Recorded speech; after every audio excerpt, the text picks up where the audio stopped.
sobre supostos pagamentos e atividades financeiras.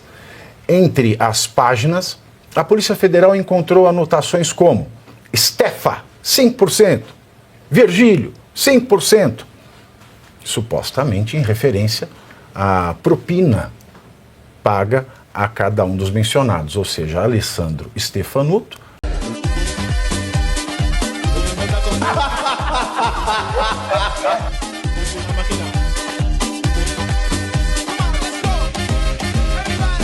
e segundo informações do jornal O Globo, a Polícia Federal encontrou, na busca e apreensão da Operação Sem Desconto, realizada em abril, alguns cadernos pertencentes a Antônio Carlos Camilo Antunes, conhecido como Careca do INSS.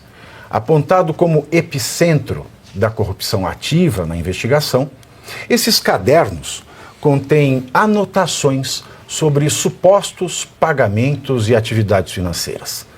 Entre as páginas, a Polícia Federal encontrou anotações como Stefa, 100%, Virgílio, 100%, supostamente em referência à propina paga a cada um dos mencionados, ou seja, Alessandro Stefanuto, ex-presidente do INSS, e ao ex-procurador do órgão, que é Virgílio Filho.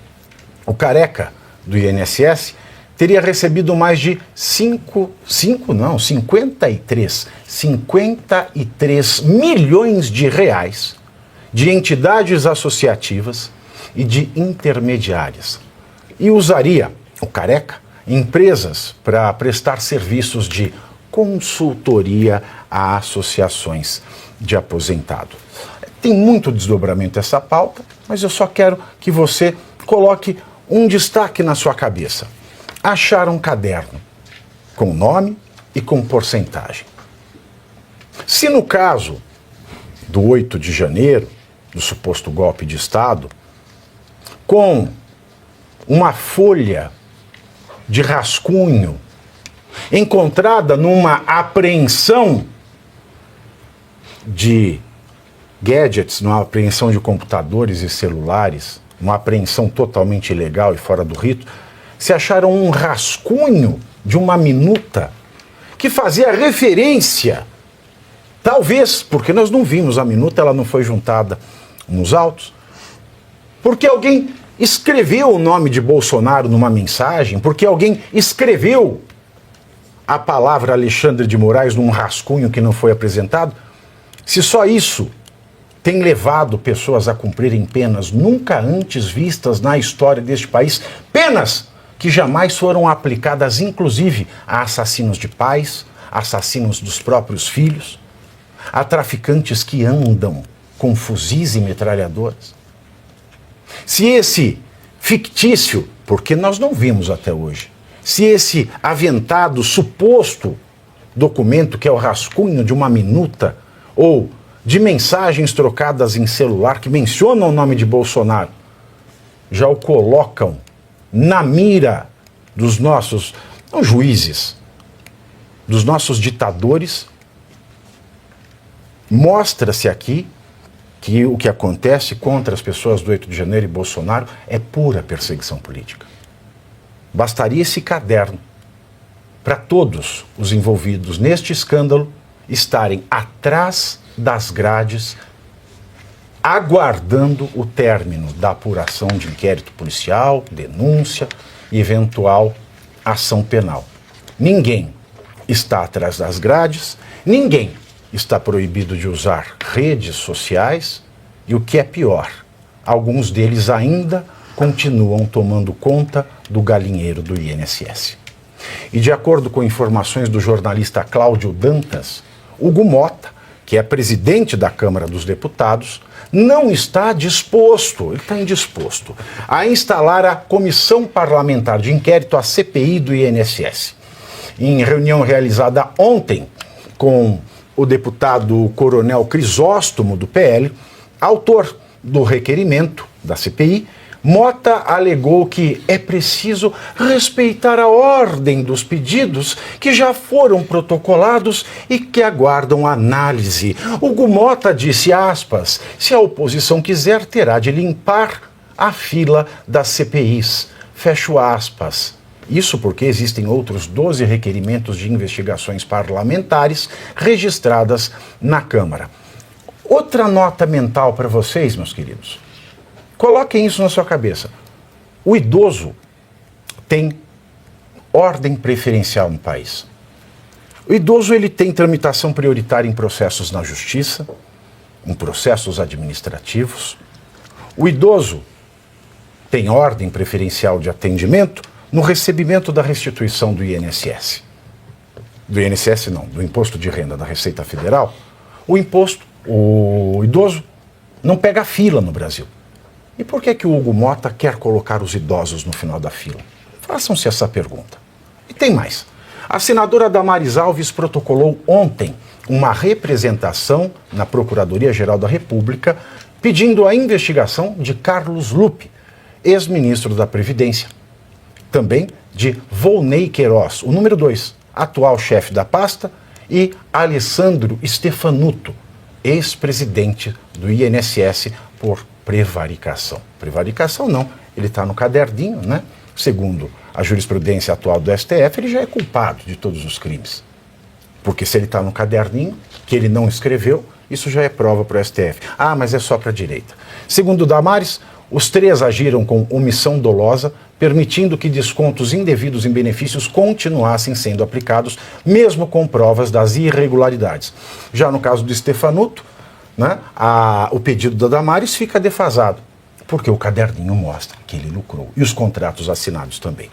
E o líder do governo do Senado, Jacques Wagner, do PT, disse que a crise envolvendo as fraudes do INSS já foi superada e que o governo Lula já tomou medidas que deveriam ser tomadas sobre o assunto. Aspas para Jacques Wagner, senador baiano e um dos cardeais do PT.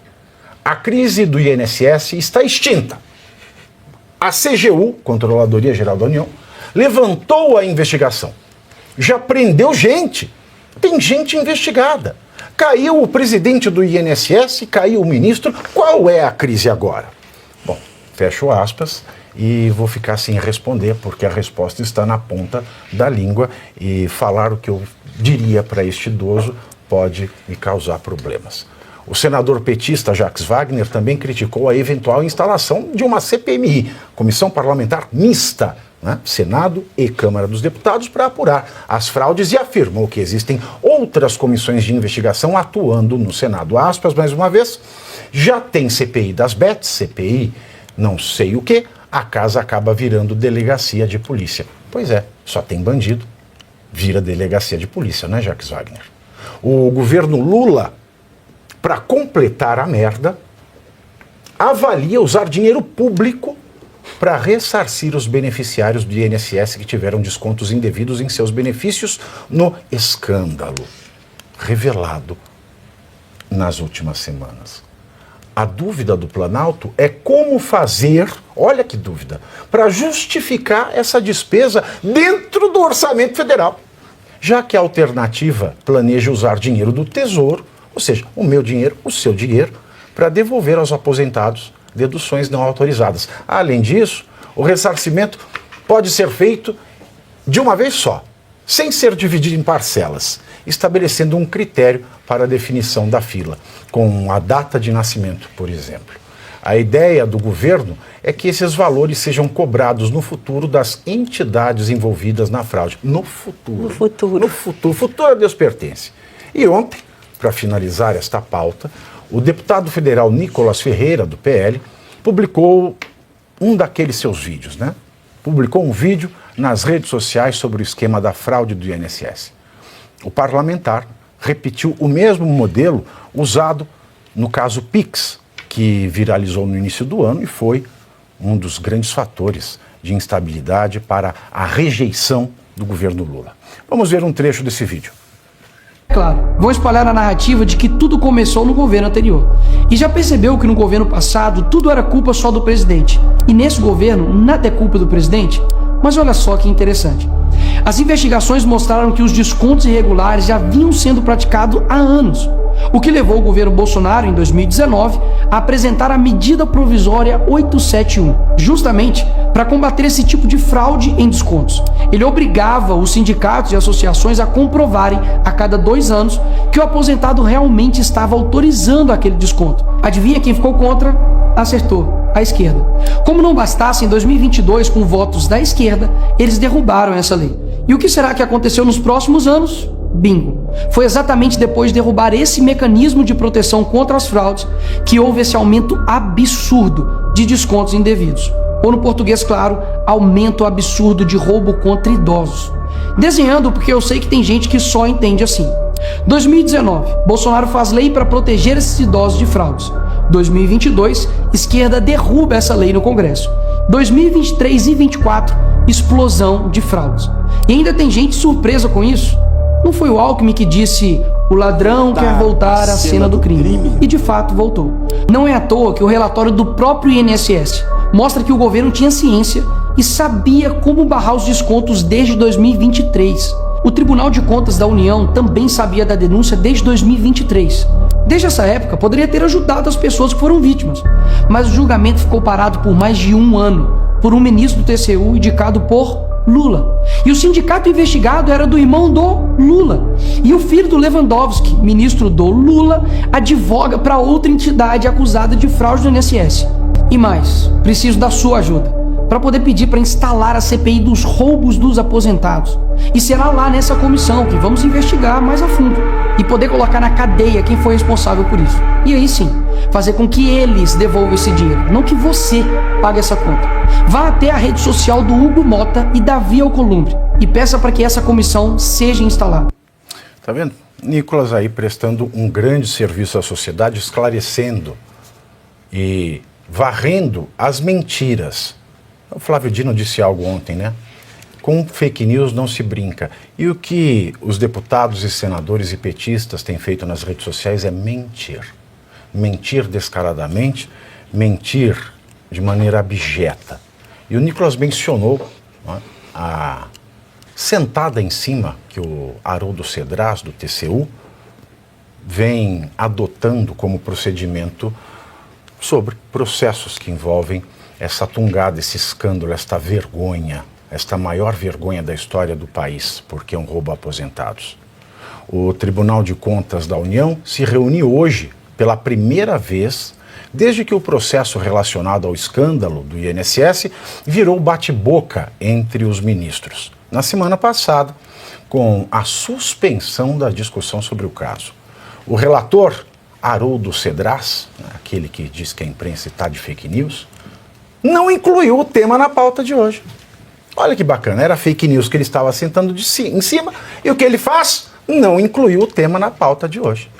Essa é a sexta, não é a primeira, não é a segunda, não é a terceira, nem a quarta, nem a quinta. É a sexta vez que Haroldo Cedras, juiz do Tribunal de Contas, relator desse escândalo, retira o assunto da pauta e trava o debate sobre a investigação dos responsáveis pela fraude bilionária. E Jacques Wagner tem a pachorra, a cara de pau, de ir à imprensa dizer que o escândalo está resolvido, é página virada. Se isso não é fake news, eu não sei o que é.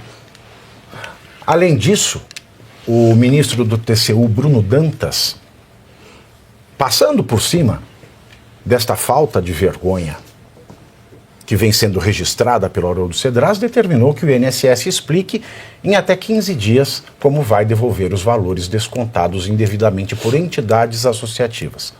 Essa decisão de Dantas escancara o racha dentro do TCU, já que o ministro atropelou a decisão do INSS, que está sob relatoria do Haroldo Cedras, e se depender do Haroldo Cedras, ele continua sentado em cima, e se o Haroldo Cedras quiser, ele vai esticando o prazo também do INSS, e esse pedido de explicação também morre no seu nascedouro. É coisa pra caramba, é desdobramento demais, então a jaca está lançada, senhores. E você aí, já está preparado para ter todos os argumentos para dizer que Marx não foi um cara legal, para dizer que o comunismo não é um lugar para diversidade, para desmontar essa grande fake news histórica da esquerda, que é repetida por nossos professores de história, de geografia, de sociologia, que é repetida nas universidades, que é repetida nos livros. Está preparado para dizer por que Marx não era um cara legal e por que todo marxista raiz também não é, e porque o comunismo é terrível. Você já leu Nos Anais de Marx? Pois é, aqui nesse livro você vai encontrar tudo o que você precisa saber para responder aquele sabichão que diz que Marx é um cara legal, pois não é. Leia agora Nos Anais de Marx, a trolha do comunismo transviado para encaçapar idiotas. À venda em todas as livrarias do Brasil, pelo site ou nas lojas físicas. Não deixe de ler.